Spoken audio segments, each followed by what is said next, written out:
एको ओंकार सतनाम करता पुरख निर्भव निर्वैर अकाल मूरत अजूनी सैभं गुर प्रसाद।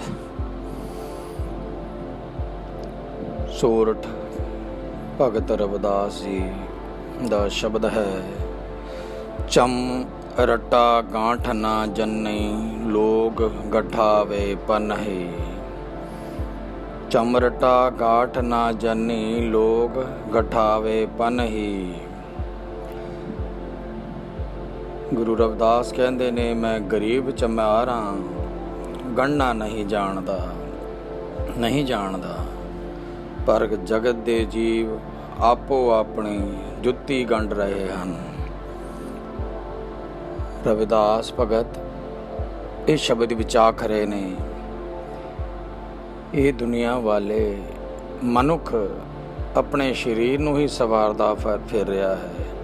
चंगे चंगे भोजन खांदा है, सब कुछ करदा है। हुण मैं तां बस इस जुत्ती नूं गंढ के अपने जीवन नूं सवार रहा वां। कहण दा भाव है शरीर नूं मैं हुण छड्ड के उस राम दे नाम दे विच वलीन होना चाहता वां। उस राम दी प्राप्ति करना चाहता वां। मेरे अंदर लोभ नहीं कि चंगे चंगे खाने लिया के नित शरीर नूं पालदा रहा। आर नहीं जिए तोपो नहीं रामबी ठाऊ रोपो। मेरे को कुछ भी नहीं कि चंगा खाना खावा। बस मेरे कोल ते सिर्फ राम दा नाम है, सिर्फ राम दा नाम है। लोग गंढ गंढ खरा विगूचा। भगत रविदास कहते ने लोग ते अपने शरीर नूं ही सवार रहे ने। वो जुत्ती गंढन दे भाव नूं कह रहे ने कि अपने शरीर नूं ही सवार रहे ने।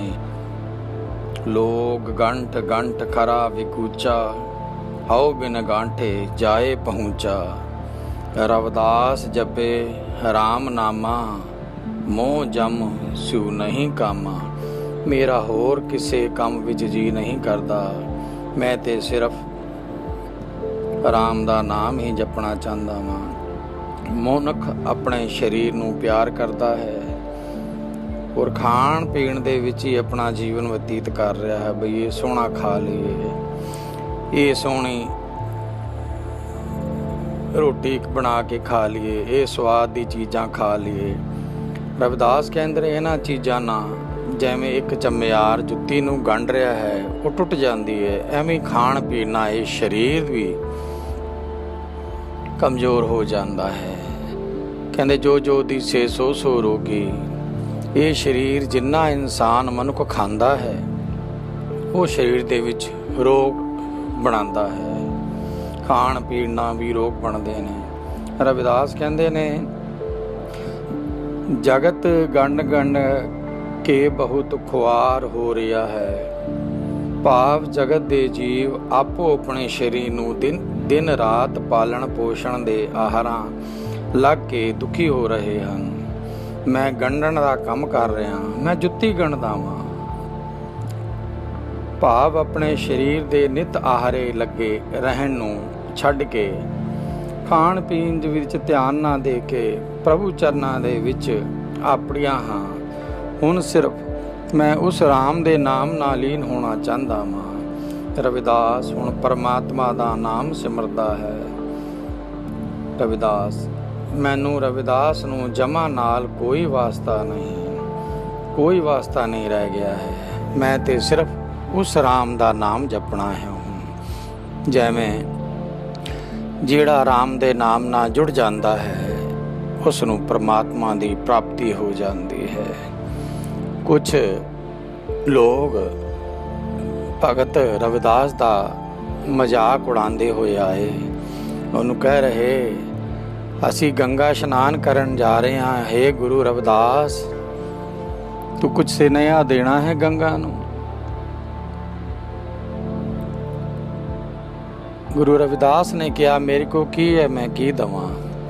ਉਹਨਾਂ ਨੇ ਫਿਰ ਕਿਹਾ ਇਹ ਭਗਤ ਚਮਾਰ ਤੂੰ ਕੁਛ ਦੇਣਾ ਹੈ।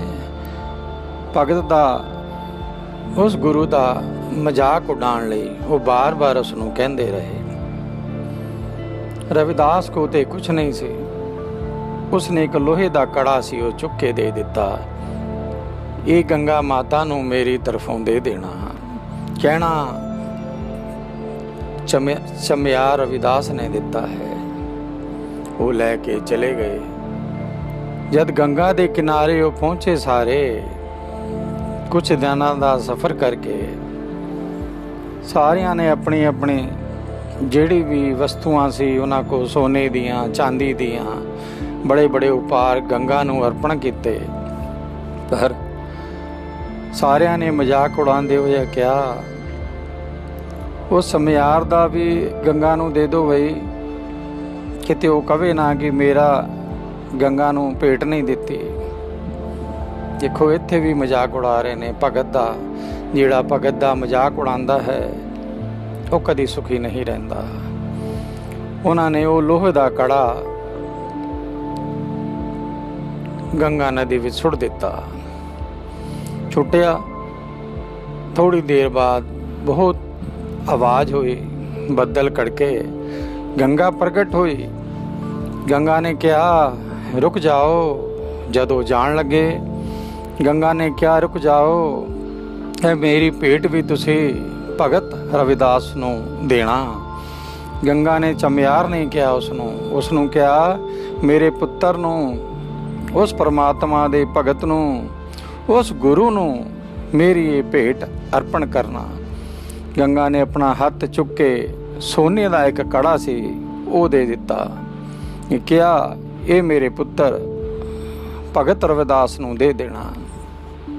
ਸਾਰੇ ਚੌਂਕ ਗਏ, ਸਾਰੇ ਚੌਂਕ ਗਏ। ਲੇਕਿਨ ਉਹਨਾਂ ਨੇ ਵਾਪਸ ਆ ਕੇ ਗੁਰੂ ਰਵਿਦਾਸ ਨੂੰ ਕੁਛ ਨਹੀਂ ਦਿੱਤਾ, ਕੁਛ ਨਹੀਂ ਦਿੱਤਾ। ਉਹਨਾਂ ਨੇ ਕਿਹਾ ਇੰਨਾ ਕੀਮਤੀ ਕੜਾ ਜਿਹੜਾ ਗੰਗਾ ਨੇ ਦਿੱਤਾ ਹੈ ਇਹ ਕਿਤੇ ਵੇਚ ਕੇ ਤੇ ਬਹੁਤ ਸਾਰੇ ਪੈਸੇ ਲੈ ਲਵਾਂਗੇ, ਬਹੁਤ ਸਾਰੇ ਪੈਸੇ ਲੈ ਲਵਾਂਗੇ। ਬੋਲੋ ਸਤਨਾਮ ਸ੍ਰੀ ਵਾਹਿਗੁਰੂ। ਉਹਨਾਂ ਨੇ ਕਾਫੀ ਸੁਨਾਰਾਂ ਦੇ ਉੱਥੇ ਜਾ ਕੇ ਉਸ ਕੜੇ ਨੂੰ ਵੇਚਣ ਦੀ ਕੋਸ਼ਿਸ਼ ਕੀਤੀ, ਪਰ ਇੰਨਾ ਬੇਸ਼ਕੀਮਤੀ ਉਹ ਕੜਾ ਕੋਈ ਨਹੀਂ ਖਰੀਦ ਪਾਇਆ। ਪਿੰਡਾਂ ਦਾ ਜਿਹੜੇ ਸੁਨਿਆਰ ਹੁੰਦੇ ਨੇ, ਕਿਉਂਕਿ ਕਾਫੀ ਮਹਿੰਗਾ ਕੜਾ ਸੀ, ਉਹ ਮਾਤਾ ਗੰਗਾ ਦਾ ਕੜਾ ਸੀ। ਉਹ ਫਿਰ ਸਾਰੇ ਸੋਚਣ ਲੱਗੇ ਵੀ ਕਿੱਥੇ ਜਾਈਏ। ਉਹਨਾਂ ਨੇ ਫਿਰ ਸੋਚਿਆ ਚਲੋ ਰਾਜੇ ਕੋ ਜਾਂਦੇ ਹਾਂ, ਇਹ ਕੜਾ ਰਾਜੇ ਨੂੰ ਦੇ ਦਿੰਦੇ ਹਾਂ, ਕੁਛ ਪੈਸੇ ਦੇ ਦੇਣਗੇ, ਉਹ ਚੰਗੇ ਭਲੇ ਪੈਸੇ ਮਿਲ ਜਾਣਗੇ।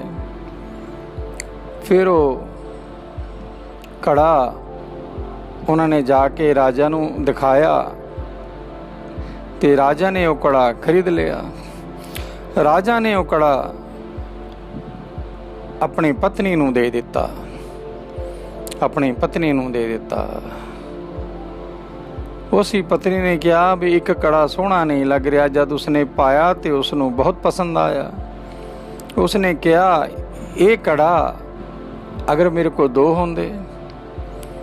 ਉਹ ਰੋਣ ਲੱਗ ਗਈ ਤੇ ਰਾਜਾ ਨੂੰ ਸੁਨੇਹਾ ਦਿੱਤਾ ਉਸਨੇ ਵੀ ਇੱਕ ਕੜਾ ਮੈਨੂੰ ਦਿੱਤਾ ਹੈ, ਦੂਜਾ ਹੱਥ ਤੇ ਮੇਰਾ ਸੋਹਣਾ ਹੈ ਤੇ ਮੈਨੂੰ ਨਹੀਂ ਪਤਾ ਜਿੱਥੋਂ ਇੱਕ ਕੜਾ ਲਿਆ ਉੱਥੋਂ ਦੂਜਾ ਵੀ ਕੜਾ ਲੈ ਕੇ ਆਓ,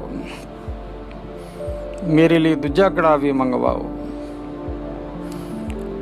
ਰਾਜਾ ਨੇ ਆਦੇਸ਼ ਦਿੱਤਾ ਜਿਸਨੇ ਇਹ ਕੜਾ ਵੇਚਿਆ ਹੈ, ਜਿਨ੍ਹਾਂ ਨੇ ਵੀ ਉਹਨਾਂ ਨੂੰ ਪਕੜ ਕੇ ਲਿਆਓ।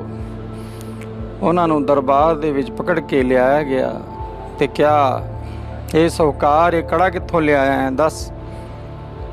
ਤੇ ਉਹਨੇ ਕਿਹਾ ਵੀ ਇੱਕੋ ਹੀ ਕੜਾ ਹੈ ਸਾਡੇ ਕੋਲ ਤੇ ਦੂਜਾ ਕੜਾ ਨਹੀਂ ਹੈ। ਕਹਿੰਦਾ ਸਾਨੂੰ ਨਹੀਂ ਪਤਾ, ਸਾਡੀ ਰਾਣੀ ਵਿਲਾਪ ਕਰ ਰਹੀ ਹੈ, ਉਹ ਰੋ ਰਹੀ ਹੈ, ਦੁਖੀ ਹੋ ਰਹੀ ਹੈ, ਤੁਸੀਂ ਦੂਜਾ ਕੜਾ ਵੀ ਦਿਓ ਨਹੀਂ ਤੇ ਤੁਹਾਨੂੰ ਫਾਂਸੀ ਤੇ ਚੜਾ ਦਿੱਤਾ ਜਾਏਗਾ। ਉਹ ਬਹੁਤ ਪਰੇਸ਼ਾਨ ਹੋ ਗਏ। ਜਦ ਰਾਜਾ ਨੇ ਉਹਨਾਂ ਨੂੰ ਜੇਲ੍ਹ ਵਿੱਚ ਪਾਇਆ ਤੇ ਉਹਨਾਂ ਨੇ ਦੁਖੀ ਹੋ ਕੇ ਸਾਰੀ ਕਥਾ ਰਾਜੇ ਨੂੰ ਸੁਣਾਈ ਕਿ ਐਵੇਂ ਐਵੇਂ ਗੁਰੂ ਰਵਿਦਾਸ ਨੇ ਸਾਨੂੰ ਕੜਾ ਦਿੱਤਾ ਹੈ। ਇਹ ਕੜਾ ਰਵਿਦਾਸ ਦਾ ਹੱਕ ਸੀ ਜਿਹੜਾ ਮਾਤਾ ਗੰਗਾ ਨੇ ਸਾਨੂੰ ਦਿੱਤਾ ਸੀ। ਸਾਡੇ ਵਸ ਵਿੱਚ ਕੁਝ ਨਹੀਂ ਹੈ ਰਾਜਾ, ਸਾਡੇ ਵਸ ਵਿੱਚ ਕੁਝ ਨਹੀਂ ਹੈ। ਉਹਨਾਂ ਨੇ ਫਿਰ ਭਗਤ ਰਵਿਦਾਸ ਨੂੰ ਕਿਹਾ ਕਿ ਇਹ ਭਗਤ ਰਵਿਦਾਸ, ਤੂੰ ਉਸ ਪਰਮਾਤਮਾ ਦੀ ਭਗਤੀ ਕਰਦਾ ਹੈ, ਐਵੇਂ ਗੱਲ ਹੈ।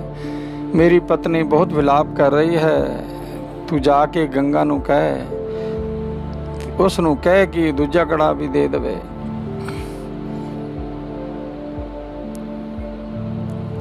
ਤੇ ਕਹਿਣ ਦਾ ਭਾਵ ਹੈ ਕਿ ਰਵਿਦਾਸ ਕਹਿੰਦੇ ਹੈ, ਮੈਂ ਕਿਵੇਂ ਕਵਾਂ ਮਾਤਾ ਗੰਗਾ ਨੂੰ, ਕਿਵੇਂ ਕਵਾਂ ਕਿ ਦੂਜਾ ਕੜਾ ਦੇ ਦੇਵੇ। ਤੇ ਭਗਤ ਰਵਿਦਾਸ ਫਿਰ ਗੰਗਾ ਕੋ ਫਿਰ ਗਏ। ਉਹ ਕੜਾ ਲੈ ਕੇ, ਜਿਹੜਾ ਪਹਿਲਾ ਕੜਾ ਸੀਗਾ, ਉਹਨਾਂ ਨੇ ਸਮੁੰਦਰ ਦੇ ਵਿੱਚ, ਉਸ ਨਦੀ ਵਿੱਚ, ਮਾਫ ਕਰਨਾ, ਉਸ ਨਦੀ ਦੇ ਵਿੱਚ ਜਾ ਕੇ ਬੋਲੇ, ਹੇ ਮਾਤਾ ਗੰਗਾ, ਹੇ ਮਾਤਾ ਗੰਗਾ, ਐਵੇਂ ਦੀ ਗੱਲ ਹੈ। ਰਾਜਾ ਹੁਣ ਦੂਸਰਾ ਕੜਾ ਵੀ ਮੰਗ ਰਿਹਾ ਹੈ। ਮੈਨੂੰ ਨਹੀਂ ਪਤਾ ਤੂੰ ਕਿਸ ਗੱਲ ਸੋਚ ਕੇ, ਕੀ ਗੱਲ ਸੋਚ ਕੇ ਉਹ ਕੜਾ ਦਿੱਤਾ ਸੀ। ਮੈਂ ਤੇ ਤੈਨੂੰ ਲੋਹੇ ਦਾ ਕੜਾ ਦਿੱਤਾ ਸੀ। ਗੰਗਾ ਪ੍ਰਗਟ ਹੋਈ, ਉਸਨੇ ਕਿਹਾ ਤੇਰੀ ਸ਼ਰਧਾ ਸੀ, ਤੇਰੀ ਸ਼ਰਧਾ ਸੀ। ਉਸਨੇ ਕਿਹਾ ਰਾਜਾ ਮੈਨੂੰ ਕਹਿ ਰਿਹਾ ਹੈ ਕਿ ਦੂਜਾ ਕੜਾ ਲਿਆ, ਹੁਣ ਮੈਂ ਕਿਵੇਂ ਤੈਨੂੰ ਆਦੇਸ਼ ਦੇਵਾਂ। ਮੈਂ ਕੁਝ ਕਹਿਣਾ ਨਹੀਂ ਚਾਹੁੰਦਾ, ਕਹਿਣਾ ਨਹੀਂ ਚਾਹੁੰਦਾ। ਤੇ ਮਾਤਾ ਗੰਗਾ ਨੇ ਉਸ ਨੂੰ ਦੂਜਾ ਕੜਾ ਵੀ ਦੇ ਦਿੱਤਾ। ਤੇ ਭਗਤ ਦਾ ਮਹਿਮਾ ਹੈ। ਕਹਿੰਦੇ ਭਗਤ ਦੇ ਵਿੱਚ ਰਾਮ ਵਸਦਾ ਹੈ, ਭਗਤ ਦੇ ਵਿੱਚ ਰਾਮ ਵਸਦਾ ਹੈ। ਦੇਖੋ ਕਿਵੇਂ ਮਾਤਾ ਗੰਗਾ ਪ੍ਰਗਟ ਹੋ ਕੇ ਉਸਨੇ ਦੂਸਰਾ ਕੜਾ ਦਿੱਤਾ। ਭਗਤ ਰਵਿਦਾਸ ਨੇ ਉਹ ਕੜੇ ਦੋਵੇਂ ਰਾਜਾ ਨੂੰ ਦੇ ਦਿੱਤੇ, ਦੋਵੇਂ ਕੜੇ ਰਾਜਾ ਨੂੰ ਦੇ ਦਿੱਤੇ ਸੋਨੇ ਦੇ। ਉਹਦੀ ਰਾਣੀ ਬਹੁਤ ਖੁਸ਼ ਹੋਈ ਤੇ ਰਾਜਾ ਨੇ ਗੁਰੂ ਰਵਿਦਾਸ ਨੂੰ ਕਿਹਾ, ਤੂੰ ਸੱਚਾ ਭਗਤ ਹੈ, ਤੂੰ ਸੱਚਾ ਭਗਤ ਹੈ, ਤੈਨੂੰ ਰਾਮ ਦੀ ਪ੍ਰਾਪਤੀ ਹੋ ਗਈ ਹੈ, ਤੂੰ ਸੱਚਾ ਭਗਤ ਹੈ। ਤੇ ਐਵੇਂ ਹੀ ਜਗਤ ਗੰਢ ਕੇ ਬਹੁਤ ਖੁਆਰ ਹੋ ਰਿਹਾ ਹੈ। ਭਾਵ ਜਗਤ ਦੇ ਜੀਵ ਆਪੋ ਆਪਣੇ ਸਰੀਰ ਨੂੰ ਦਿਨ ਰਾਤ ਪਾਲਣ ਪੋਸ਼ਣ ਆਹਾਰਾਂ ਦੇ ਵਿੱਚ ਲੱਗੇ ਹੋਏ ਨੇ, ਦੁਖੀ ਹੋ ਰਹੇ ਨੇ। ਇਹ ਸੁੱਖ ਨਹੀਂ ਹੈ। ਜਿਹੜਾ ਵੀ ਮਨੁੱਖ ਸੋਹਣੇ ਸੋਹਣੇ ਪਕਵਾਨ ਖਾ ਰਿਹਾ ਹੈ ਉਹ ਸੁਖੀ ਨਹੀਂ ਹੈ, ਉਹ ਦੁਖੀ ਨੇ। ਮੈਂ ਗੰਢਣ ਦਾ ਕੰਮ ਛੱਡ ਕੇ, ਭਾਵ ਆਪਣੇ ਸਰੀਰ ਦੇ ਨਿਤ ਆਹਾਰੇ ਲੱਗੇ ਰਹਿੰਦੇ ਨੂੰ ਛੱਡ ਕੇ ਪ੍ਰਭੂ ਚਰਨਾਂ ਦੇ ਵਿੱਚ ਆਪਣੀਆਂ ਹਾਂ, ਉਹਦੇ ਵਿੱਚ ਵਲੀਨ ਹੋ ਗਿਆ ਵਾਂ। ਹੁਣ ਇਹ ਭਗਤ ਹੁਣ ਉਸ ਰਾਮ ਦਾ ਹੈ। ਇਹ ਭਗਤ ਚਮਾਰ ਉਸ ਰਾਮ ਦਾ ਹੈ। ਉਹ ਆਪਣੇ ਆਪ ਨੂੰ ਹਮੇਸ਼ਾ ਚਮਾਰ ਕਹਿੰਦੇ ਸੀ, ਹਮੇਸ਼ਾ ਚਮਾਰ ਕਹਿੰਦੇ ਸੀ। ਤੇ ਜਿਹੜਾ ਆਪਣੇ ਆਪ ਨੂੰ ਨੀਚ ਸਮਝਦਾ ਹੈ ਉਹ ਹੀ ਰੱਬ ਦਾ ਸੱਚਾ ਭਗਤ ਹੁੰਦਾ ਹੈ। ਅੱਜ ਅਸੀਂ ਸਾਰੇ ਉਸ ਨੂੰ ਗੁਰੂ ਰਵਿਦਾਸ ਕਹਿੰਦੇ ਹਾਂ। ਇਹ ਉਸ ਭਗਤ ਰਵਿਦਾਸ ਦੀ ਮਹਿਮਾ ਹੈ ਜਿਨ੍ਹਾਂ ਦੇ ਸ਼ਬਦ ਗੁਰੂ ਗ੍ਰੰਥ ਸਾਹਿਬ ਦੇ ਵਿੱਚ ਹੈ। ਤੇ ਭਗਤ ਸਾਡੇ ਗੁਰੂ ਗ੍ਰੰਥ ਸਾਹਿਬ ਦੇ ਵਿੱਚ 16 ਭਗਤਾਂ ਦੀ ਬਾਣੀ ਹੈ। ਭਗਤਾਂ ਦੇ ਵਿੱਚ ਇੰਨੀ ਸ਼ਰਧਾ ਹੋਈ ਕਿ ਰਾਮ ਨਾਮ ਉਹਨਾਂ ਦੇ ਸਰੀਰ ਦੇ ਵਿੱਚ ਵਸ ਗਿਆ, ਸਰੀਰ ਦੇ ਵਿੱਚ ਵਸ ਗਿਆ। ਜੋ ਮੁੱਖੋਂ ਆਖਦੇ ਸੀ ਉਹ ਪੂਰਨ ਹੁੰਦਾ ਸੀ। ਇਹ ਭਗਤ ਦੀ ਲੀਲਾ ਹੈ, ਉਸ ਰਾਮ ਦੀ ਲੀਲਾ ਹੈ। ਗੱਜ ਵੱਜ ਕੇ ਫਤਿਹ ਬੁਲਾਓ। ਵਾਹਿਗੁਰੂ ਜੀ ਕਾ ਖਾਲਸਾ, ਵਾਹਿਗੁਰੂ ਜੀ ਕੀ ਫਤਿਹ। ਸਾਧ ਸੰਗਤ ਜੀ, ਆਪ ਜੀ ਨੂੰ ਜੇ ਹੋਰ ਵੀ ਚੰਗੀ ਕਥਾਵਾਂ ਸਰਵਣ ਕਰਨੀਆਂ ਨੇ ਤੇ ਮੇਰੇ ਚੈਨਲ ਨੂੰ ਸਬਸਕ੍ਰਾਈਬ ਕਰ ਲੈਣਾ, ਲਾਈਕ ਜ਼ਰੂਰ ਕਰਨਾ, ਜਿਹਦੇ ਨਾਲ ਮੇਰਾ ਹੌਸਲਾ ਵੱਧਦਾ ਰਹੇ ਤੇ ਹੋਰ ਵੀ ਮੈਂ ਵੀਡੀਓਜ਼ YouTube ਤੇ ਪਾਉਂਦਾ ਰਵਾਂ। ਵਾਹਿਗੁਰੂ ਮਿਹਰ ਕਰੇ। ਜਿੰਨੀ ਕਿ ਮੈਨੂੰ ਸਤਿਗੁਰਾਂ ਨੇ ਮੱਤ ਦਿੱਤੀ ਆਪ ਦੇ ਸਮੁਖ, ਇਹ ਮੈਂ ਪਰਮਾਤਮਾ ਦੇ ਹੁਕਮ ਦੇ ਨਾਲ ਇਹ ਕਥਾ ਰੱਖੀ ਹੈ। ਵਾਹਿਗੁਰੂ ਜੀ ਕਾ ਖਾਲਸਾ, ਵਾਹਿਗੁਰੂ ਜੀ ਕੀ ਫਤਿਹ।